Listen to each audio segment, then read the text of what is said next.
Ejercicio 4.141 del libro Mecánica de Materiales de Bill Johnston. El enunciado dice lo siguiente. El momento M, que vemos en pantalla de 1.2 kN por metro, actúa en un plano vertical y se aplica a una viga orientada como se muestra en la figura. Punto. Determine el esfuerzo en este punto A, en el extremo punto A. Antes de iniciar el ejercicio, aclararles un detalle. Si nosotros nos vamos al presente libro, el libro nos va a dar esta sección, nos va a dar estas distancias, nos va a dar estos ejes y el valor del momento. Y también nos va a dar estos valores de inercia. Lo que hay que aclarar es que yo hice una revisión, un cálculo de rutina, que es lo que siempre hay que hacer cuando nos dan datos ya resueltos de un ejercicio, que era el de verificar si realmente los valores de inercia que me dio el libro, que era inercia en Y, inercia en Z y el producto de inercia, eran los correctos. Lamentablemente había un error y les explico cuál era. La inercia en Y que me da el libro y la inercia en Z, los datos estaban correctos, son los que nos dan el texto. Pero en el libro hay un problema con el producto de inercia. Pasa que el valor que nos dio el texto era de 10,800 por 10 a la 6 milímetros a la cuarta, valor que estaba incorrecto. Entonces, si ustedes hacen un cálculo mediante la teoría de geometría de las masas y calculan las inercias, van a ver que el valor correcto del producto de inercia con respecto al eje YZ llega a ser el que ustedes ven en pantalla, 1,0825 por 10 a la 6 milímetros a la cuarta. Entonces, con este valor correcto, van a ver que van a poder obtener, siguiendo los pasos de manera adecuada para resolver el ejercicio, la respuesta que me da en la parte final del libro, que es lo que nosotros estamos buscando como objetivo. Bueno, cuando nosotros resolvemos ejercicios determinando tensiones normales en distintos puntos de una sección, nosotros estamos acostumbrados a trabajar con la inercia donde se aplica el momento, con la inercia de los ejes verticales y horizontales. Siempre hemos hecho eso, pero no nos hemos preguntado el por qué. La teoría me dice de que yo puedo tomar en cuenta la inercia de los ejes Y o eje Z, dependiendo de dónde está aplicado el momento flector. En este caso, si el momento flector está aplicado en el eje Z, va a actuar en el eje Y, es decir, va a comprimir, en este caso por regla de la mano derecha, el punto A y va a traccionar la parte inferior. Eso es lo que nosotros hemos aprendido. Eso solamente se cumple, o sea, esa inercia solamente se cumple cuando nuestros ejes verticales y horizontales son ejes principales de inercia. Solo cuando son ejes principales de inercia. ¿Y cuándo son ejes principales de inercia? Cuando estos valores o cuando estos ejes, o al menos uno de estos ejes, son ejes de simetría. Es decir, para que el eje Y sea un eje de simetría, al trazar una recta imaginaria sobre ese eje, lo que está a la izquierda tiene que ser exactamente igual a lo que está por la derecha. De la misma forma, el eje Z, para que sea un eje de simetría, al trazar una recta imaginaria sobre ese eje, lo que está por encima tiene que ser exactamente igual, geométricamente hablando, a lo que está por abajo.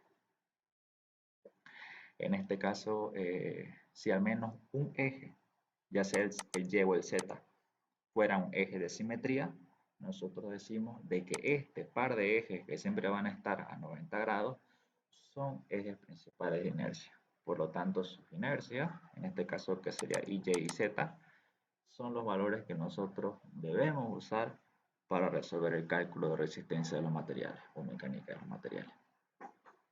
Es como nosotros hemos aprendido. Pero este es un caso especial en el que ni el eje Y ni el eje Z son ejes de simetría. Por lo tanto, no son ejes principales de inercia. Los ejes principales de inercia son los mayores valores, es el valor máximo y el valor mínimo que puede tener de inercia que puede tener una sección. En este caso, como ninguno son ejes, como estos no son, como ya hemos visto, no son ejes principales de inercia, sus inercias no nos sirven para hacer los cálculos. Nuestro trabajo es encontrar cuáles son los ejes principales de inercia y cuáles son las inercias con respecto a esos ejes. Esos ejes van a estar girados a un cierto ángulo de estos valores y z. Entonces, calculemos. Para calcular los ejes principales de inercia, yo puedo usar el método de la fórmula o puedo hacerlo mediante el círculo de Moore. El círculo de Moore se podría decir que varía un poco dependiendo de cómo están mis ejes. Ustedes están acostumbrados a hacer ejes XY, donde el eje X está a la derecha y el eje Y está hacia arriba, ¿no?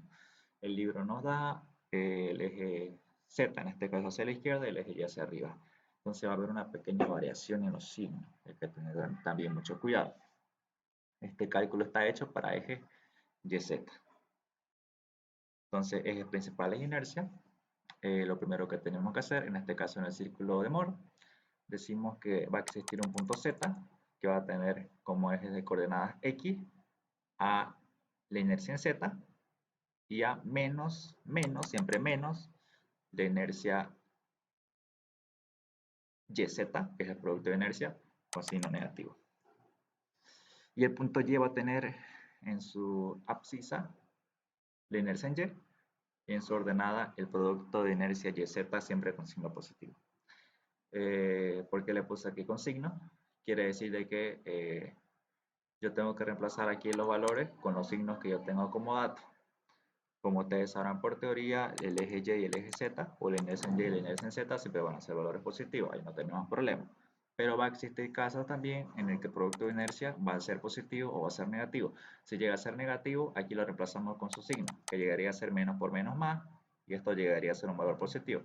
Y si aquí sale negativo, también lo reemplazamos aquí, y esto, y la abscisa del punto Y llegaría a ser negativa. No hay problema, siempre hay que tener cuidado con el signo del producto de inercia.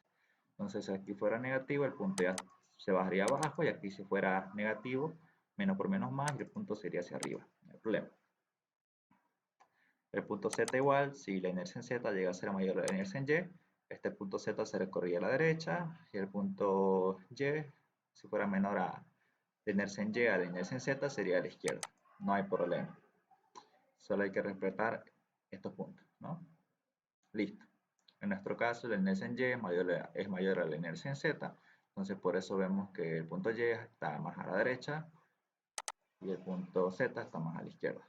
A lo que no lo nombré es que nuestros ejes de coordenadas con los que vamos a trabajar en la abscisa voy a representar los valores de la inercia en Z, de la inercia en Y en las ordenadas los valores del producto de inercia, que pueden ser positivos y negativos. Perfecto. Listo. Los ángulos del círculo de Moore siempre van a ser 2 veces el ángulo θ. ¿Qué es el ángulo θ? El θm va a ser el ángulo al cual va a girar mi sección, o van a girar los par de ejes de coordenadas de mi sección. Y en el círculo de Moore siempre se lo representa con 2 veces ese ángulo. Listo. Entonces, esta es la forma en la que yo puedo representar gráficamente mi círculo de Moore. Una cosa más, el centro siempre va a ser igual a la inercia promedio, que no es más que la suma de la inercia en Y más la inercia en Z dividido entre 2. Así hay el centro. Y lo que nosotros buscamos en el círculo de Moore, nuestro objetivo, es hallar la inercia máxima y la inercia mínima. Esta siempre se va a encontrar en los extremos del círculo de Moore. Bueno, para cuando yo tengo el eje Y y el eje Z en esas posiciones y no un eje X acá, las fórmulas van a ser las siguientes.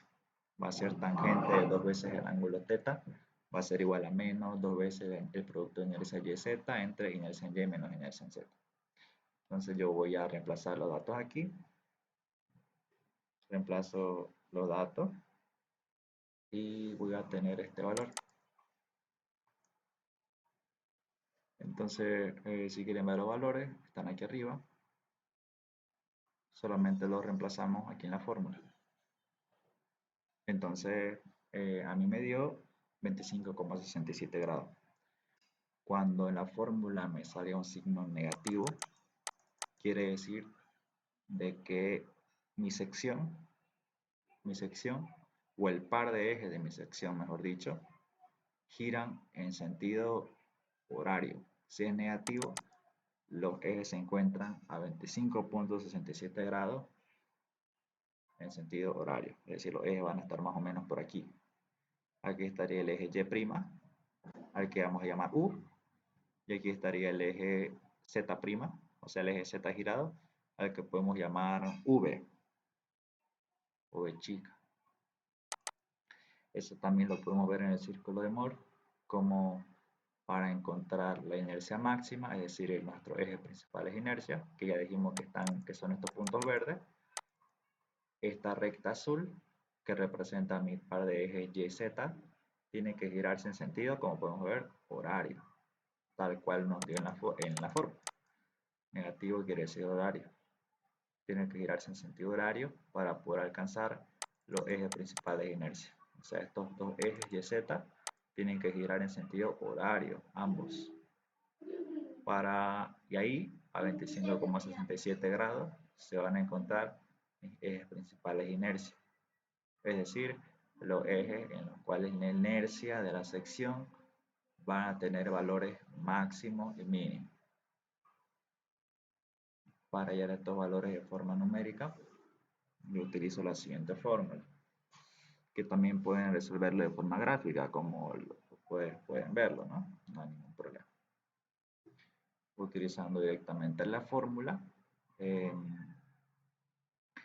reemplazamos los datos y obtenemos que la inercia máxima, es decir, este punto en el círculo de Moore, que está en color verde, va a tener un valor de 2.278.499,878 milímetros a la cuarta.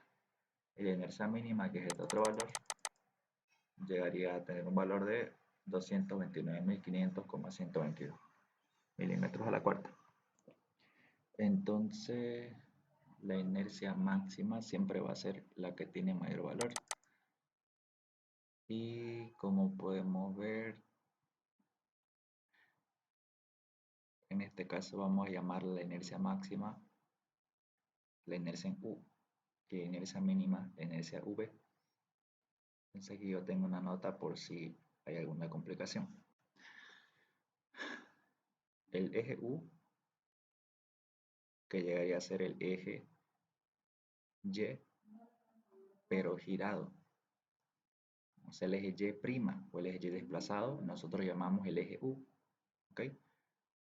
El eje U es el que tiene la inercia máxima. ¿Por qué? Debido a que su eje original de giro, que es el eje Y, tiene un mayor valor de inercia que la de su correspondiente eje Z. ¿Ok? De nuevo, el eje U es el que tiene la inercia máxima debido a que su eje original de giro, el eje Y, tiene un valor mayor o tiene un mayor valor de inercia que la de su correspondiente eje Z. ¿Eso qué quiere decir? Si nosotros vemos gráficamente, podemos ver de que el eje Y, la inercia en Y, se encuentra más cerca de la inercia máxima que el eje Z. Entonces, gráficamente podemos ver eso, que el eje Y se encuentra más cerca de la inercia máxima que el eje Z. Entonces, el eje girado, o sea, el giro, fíjense, hacia dónde lo estamos haciendo, este giro de 2 veces θ, ¿cómo deja a mi eje YZ, que es esta recta azul? Deja posicionado al eje Y como eje máximo, y al eje Z lo deja posicionado como eje mínimo. Es por eso que nosotros decimos que el eje Y, o el eje Y', o el eje U, como nosotros llamamos, es el eje de inercia máxima. Y el eje Z o el eje V es el que va a tener la inercia mínima.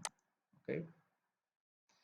En otras palabras, como dice en el enunciado, la inercia entre el eje Y y el eje Z, la inercia que tenga el mayor valor, la inercia que tenga mayor valor, va a ser siempre la que su correspondiente eje girado va a tener la inercia máxima. Si el eje Z, en valores hablando, si la inercia en Z aquí fuera mayor a la inercia en Y, si la inercia en Z, el punto Z estuviera aquí y el eje Y estuviera aquí atrás, si la inercia en Z fuera mayor que la inercia en Y, la inercia en Z estaría más cerca de la inercia máxima que la inercia en Y. Entonces el eje Z sería nuestra inercia máxima, ¿no es cierto? Y el eje Y sería la inercia mínima. Entonces mucho depende quién es la inercia máxima. La que tenga el mayor valor entre Y y Z. El eje girado de Y, aclaramos, le llamamos U, y el eje girado de Z le llamamos V. Entonces la inercia en U va a ser la inercia máxima, debido a que la inercia en Y, su correspondiente inercia en Y, es mayor a su correspondiente inercia en Z. ¿Ok? Muy importante. Si se confunden de lugar entre estas dos, el ejercicio va a estar mal. Entonces hay que tener mucho cuidado en eso. Siguiente página.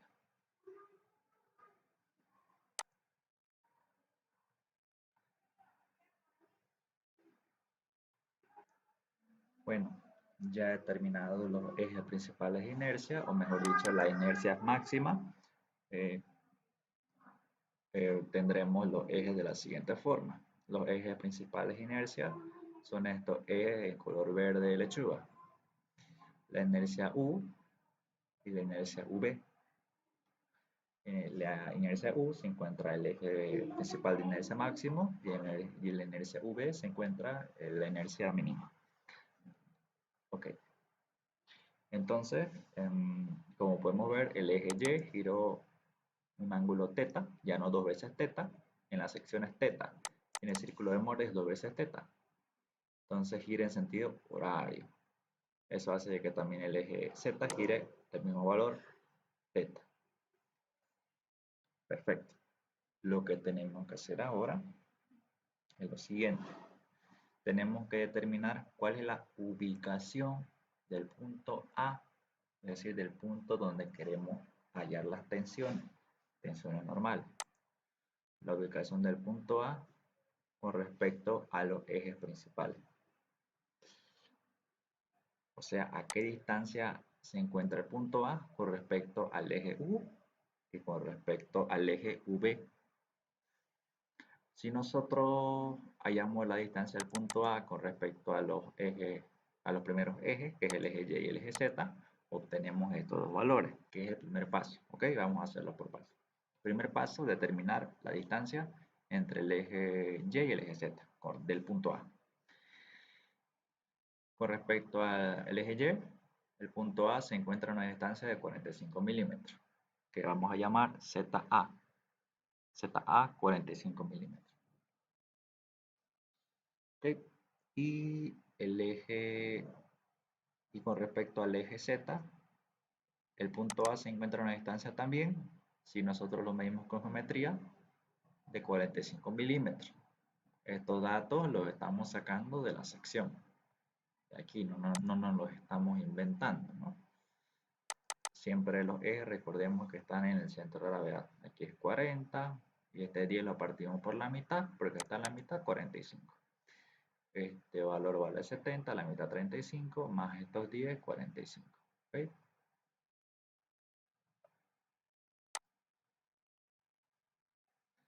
Entonces, bien.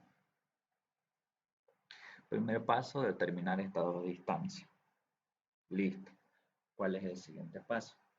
Yo primero tengo que trazar una recta entre la intersección de estos dos puntos. ¿Ok? Una recta entre la intersección de estos dos puntos. De la ZA y de la YA. ¿Cuál es la intersección? Debería ser este punto de acá, ¿no es cierto? Este punto de acá. Desde este punto de acá yo voy a trazar una perpendicular aquí al eje principal de inercia, o sea, los ejes verdes, al eje verde más cercano, que sería el eje V Entonces yo hice una pequeña recta imaginaria aquí. Entonces ya tengo aquí esta recta y con esta recta yo automáticamente puedo determinar dos pequeños triángulos. Estos dos pequeños triángulos en color rosa y en color em, amarillo voy a poder determinar la distancia del punto A con respecto a U y con respecto a B. ¿Ok?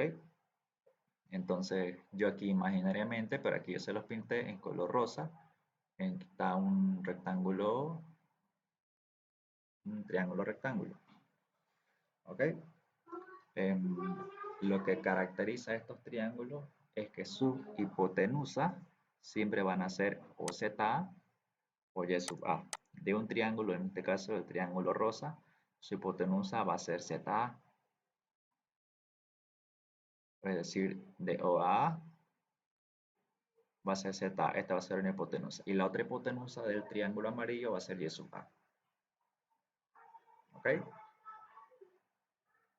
Perfecto.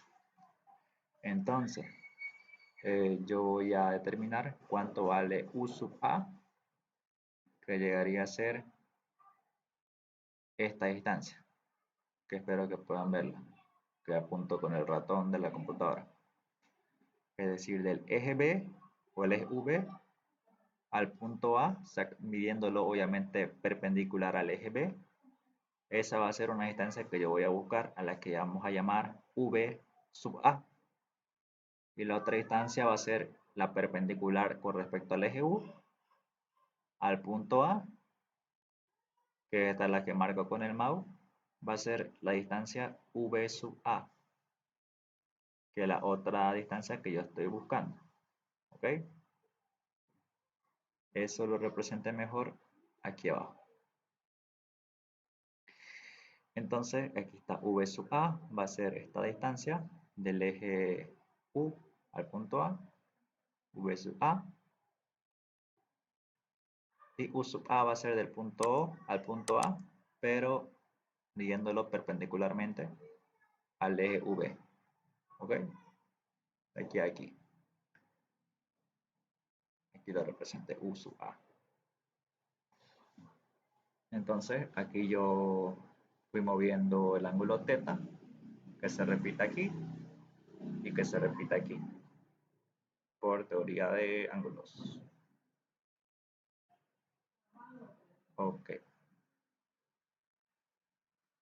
Entonces, θm, yo digo, esta es la hipotenusa y de esta es la hipotenusa. Yo digo θ sub m. Primero voy a hallar cuánto vale U sub A. Entonces, cateto opuesto sobre la hipotenusa es seno. Da seno, ¿no? Entonces, esta distancia va a ser seno de θ sub m de la hipotenusa, que es z sub A. Y su coseno va a ser z de A por coseno de θ sub m, que es esta distancia. Lo mismo con este triángulo amarillo. Cateto opuesto va a ser y sub A por seno de θ. Y su cateto adyacente va a ser y sub A por coseno de θ. Perfecto. Entonces, ¿a qué sería igual V sub A? La suma de y sub A por seno de θ más z sub A por coseno de θ. Ya que sería igual U sub A, y sub A por coseno de θ, menos z sub A por seno de θ. Esos valores los reemplazo aquí. U sub A, reemplazo esos valores, que es la suma de este valor con este valor, y obtengo que U sub A vale 60,052 milímetros. Y U sub A, que es la resta de este valor con este valor, viéndolo gráficamente, yo tengo que U sub A vale 21,065 milímetros. Ya tengo valor de U sub A, pero V sub A y U sub A. Perfecto. Estos valores siempre positivos. Que también lo podemos ver acá, ¿no? Aquí lo podríamos visualizar mejor, pero para ser más detallado lo puse las cotas aquí. Perfecto. Vámonos a la siguiente página.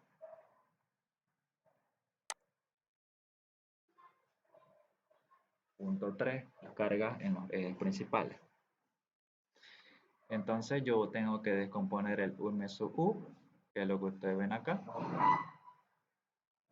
Bueno, veámoslo aquí en el gráfico.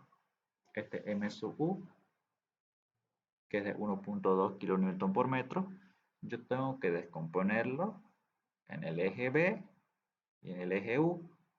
No lo puedo trabajar en el eje Z y Y, porque ya dijimos que que las cargas siempre tienen que actuar en en los ejes principales de inercia. Entonces esto tiene que descomponerse en los ejes principales de inercia, que es V y Z. Entonces este teta sub M también se repite entre BU sub V y Z. Por lo tanto, este M de 1.2 se descompone, si aquí sabemos que es teta, en el eje B sería coseno. Y por correspondiente en el otro eje U, que sería aquí abajo, sería seno, ¿no? Entonces eso es lo que ponemos aquí. MU sería seno y MUV sería por coseno. Entonces era 1.2 kN por metro, eso por 1000, para transformarlo en newton por metro.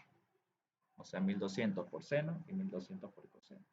Entonces M sub U, o sea, el momento con respecto al MU es 519,825 y con respecto al eje V, 1081,565 newton por metro. Cuarto paso, esfuerzo normal en el punto A. Ahora aquí varían los signos. Este valor puede ser positivo o negativo y aquí igual puede ser positivo o negativo. ¿Eso de qué depende? Entonces veamos el MU y el MV, si son positivos o si son negativos con respecto al punto A. Entonces el MU, en este caso, si lo descomponemos con respecto al eje B, quedaría posicionado, a ver, dibujémoslo para que se ubique mejor, de la siguiente forma.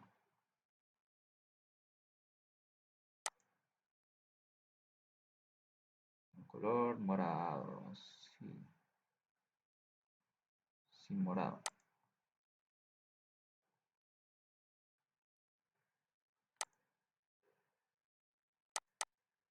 Vamos a hacer una proyección o un alargamiento del eje U.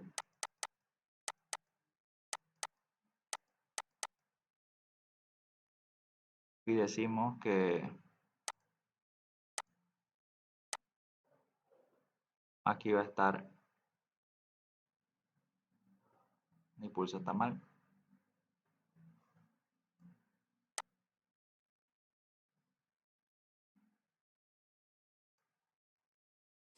Entonces el momento de 1.2 ya hemos dicho que lo hemos descompuesto.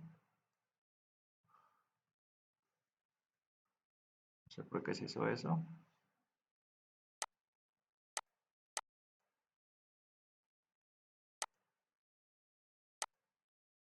Perdón por el retraso.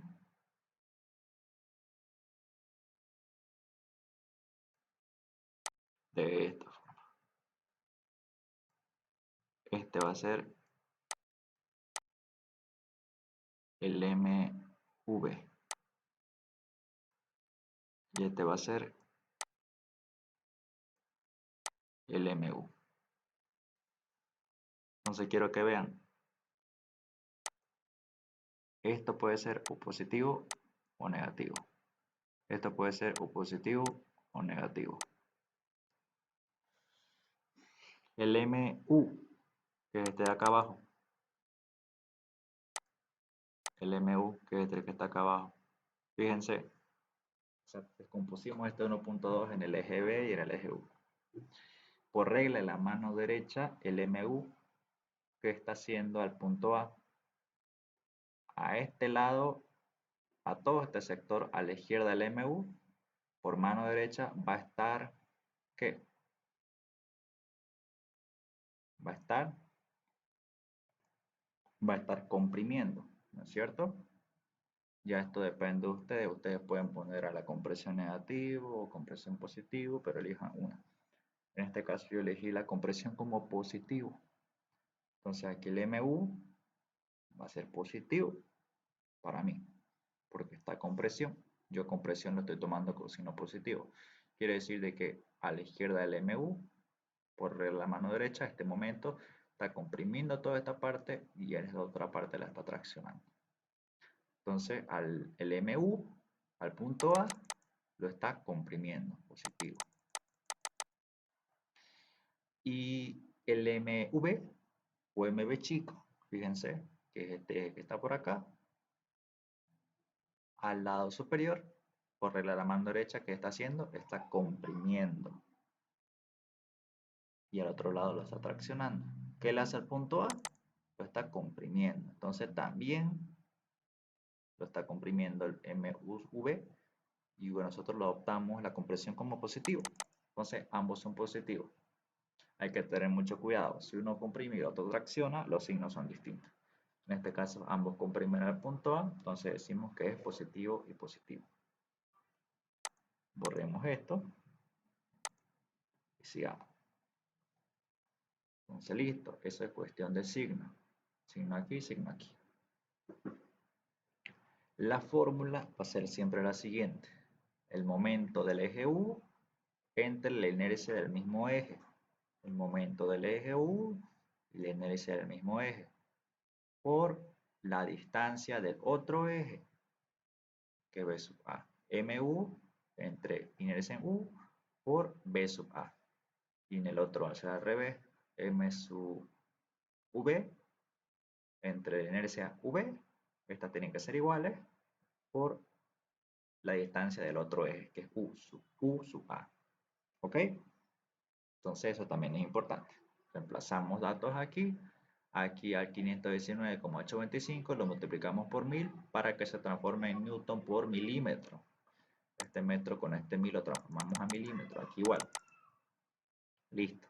Entonces realizamos la suma de estos dos valores y me da que la tensión normal, que ya sabemos que es a compresión del punto A, va a ser de 112,973. 112,973 megapascales, porque está todo en newton por milímetro. Aquí las unidades serían newton sobre milímetro al cuadrado o megapascales. Entonces vamos a hacer la comprobación de a ver si el ejercicio número 141 del libro, evidentemente su respuesta es 112,973 megapascales o redondeado a 113. Veámoslo rápido. Entonces, si nos vamos a la parte de respuesta a los ejercicios o respuesta a los problemas del libro, nuestro ejercicio era el 1.141. Entonces buscamos el 1.141, a nosotros nos dio 112,97, redondeado a 113, entonces nos tiene que salir algo similar. Ejercicio 4.141. Aquí lo tenemos. Vamos a tratar de encerrarlo. ¿Dónde está?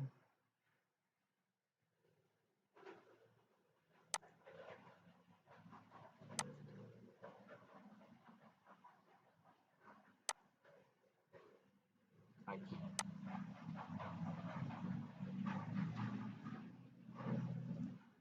Por si no lo ven. 4.141, el resultado es 113 megapascales. Perfecto. Igual que en nuestro ejercicio. Redondeado da igual. Entonces decimos que nuestro resultado del texto coincide, por lo tanto nuestro ejercicio está bien resuelto. Aquí acaba el ejercicio, pero bueno, en el libro hacen un paso extra, que es bueno porque no hacerlo nosotros, para complementar el ejercicio. Y ese último paso es el siguiente, paso 5, ubicación del eje neutro. Ubicación del eje neutro. En este caso el eje neutro no va a coincidir ni con los ejes iniciales ni con los ejes principales de inercia. Recordemos que el eje neutro es la recta en la que todos los puntos por los que pasan por esta recta, estos puntos van a tener una tensión normal de 0. Por los que, bueno, ¿cómo se lo ubica? Me dice que la tangente de phi es el ángulo entre el eje Z y la línea neutra, que es lo que queremos encontrar, donde se ubica esta línea neutra, ¿no? Es el ángulo entre estos dos ejes. Me dice que la tangente de este ángulo, phi, va a ser igual a la inercia en B. Estamos hablando aquí de los ejes principales de inercia. La inercia en B entre la inercia en U. Nada que ver si uno es mayor que el otro, no importa. Siempre va a ser, si yo quiero hallar el ángulo entre Z y la línea neutra, arriba tiene que estar su eje girado de Z. Si yo quiero hallar el giro de phi con respecto al eje Y, aquí tendría que ser, o sea, este ángulo pero con respecto al eje Y, aquí tendría que ir inercia U arriba e inercia V abajo. ¿Ok? Solamente ese detalle. Aquí nosotros lo vamos a hallar este giro con respecto al eje Z. Por eso la inercia en V está arriba y la inercia U está abajo. Por la tangente de θ sub m, que es el ángulo con el que siempre estuvimos trabajando. Este de aquí. Reemplazamos los datos. La inercia siempre van a ser positiva y esta inercia θ no tenemos que olvidarnos que hay que reemplazarla con su signo. ¿Ok? Con su signo. Para que podamos seguir con nuestra adopción. En este caso, reemplazando los datos, vemos que el ángulo phi nos dio 2,772 grados. Recordemos que si nos da signo negativo, el giro con respecto al eje Z, en el que se encuentra la línea neutra, si es negativo, va a girar en sentido horario. Y si fuera positivo, el giro sería antihorario. Como es negativo, horario. Entonces, del eje Z giramos en sentido horario 2,772 grados y ahí encontramos la línea neutra en color celeste. Es este ángulo que ustedes ven aquí, un ángulo muy pequeño. Perfecto, era ese paso extra que yo quería mostrarles. Ahora, una nota para los curiosos, o la gente que le gusta escarbar más a fondo, dice lo siguiente. Cuando el valor absoluto, ojo, estamos trabajando aquí con valores absolutos, o sea, no vamos a tomar en cuenta aquí los signos para ver este comportamiento. Me dice que cuando el ángulo phi es mayor al ángulo θ, o θ sub m en nuestro caso, que es lo mismo, cuando phi es mayor a θ, o phi es mayor a θ, cuando la inercia v es mayor a la inercia en u.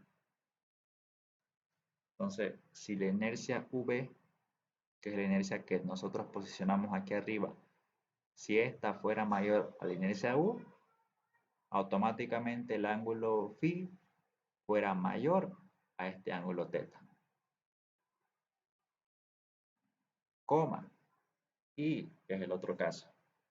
El ángulo phi va a ser menor al ángulo θ, que en nuestro caso es lo que pasó. Phi es menor al ángulo θ cuando la inercia v es menor a la inercia u.